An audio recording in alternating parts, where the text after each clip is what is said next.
Meron pong nangangaral ngayon. Sabi po niya, mapapalibutan daw ang Israel ng mga kaaway at wala nang magagawa ang Israel. At sa mga puntong yon, darating na raw ang Panginoong Hesukristo. Well, wrong. Maling-mali. Hindi mangyayari yon hanggang hindi nalalantad ang Antikristo.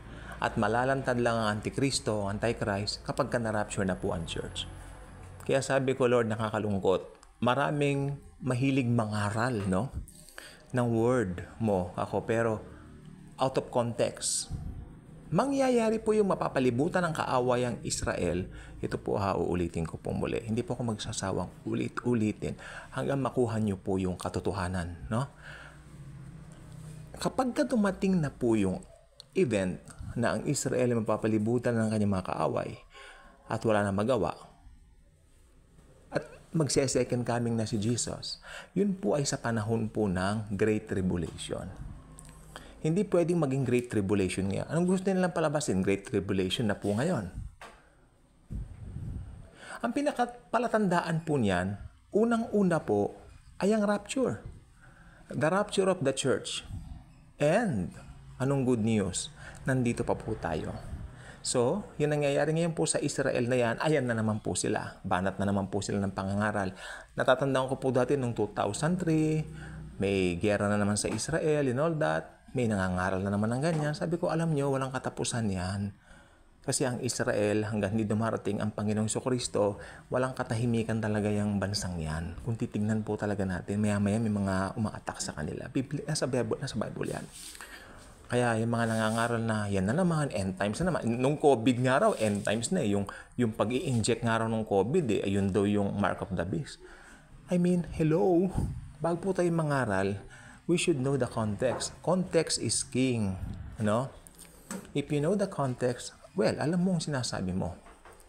Ngayon, tungkol po rito sa Antikristo, ang good news, hindi na po natin aabutan ng Antikristo. Tayo mga believers, tayo mga born-again Christians, irarapture na po tayo ni Jesus bago lumantad itong Antikristo o ang halimaw na ito.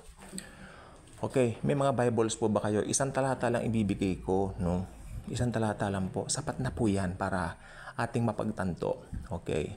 Ang Antikristo po ay magmumula po sa revived Roman Empire. Isa po siyang Europeano. Okay. So, okay na po ba kayo? Daniel chapter 7 verse 8. Daniel chapter 7 verse 8. Babasahin po natin sa wikang Ingles. There came up among them another horn. Okay.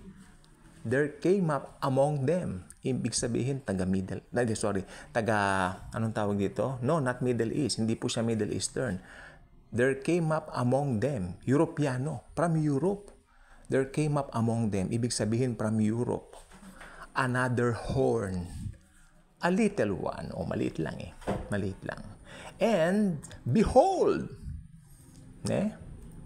in this horn were eyes like the eyes of a man, and a mouth is speaking great things. Ito po.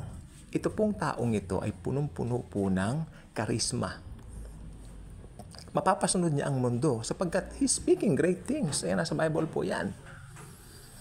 Tayo po mga mananampalataya, tayo po mga Christians, the only thing we can do is to preach about it. Kung ano mangyayari sa end times. Pero yung ma-experience po natin yan, hindi po mangyayari. Sapagkat dadagitin na po tayo ni Jesus.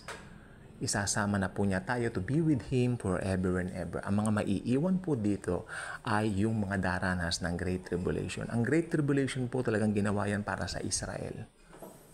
Because through that, kikilalanin nila si Jesus bilang Diyos na makapangyarihan sa lahat, bilang God of gods. At dito po ay makikita po natin ang katuparan ng lahat ng hula. Yan po ay mangyayari. Kaya yung mga nangangaral naman na ganyan, please know your Bibles. Context is king. I-check po natin para wala po tayong maliligaw. Kaya kung hindi pa kayo nakasubscribe sa ating channel, I invite you to do so. Click the notification bell, share this video, share the wonderful love of Jesus. Thank you. And as always and forever, Jesus truly loves us all.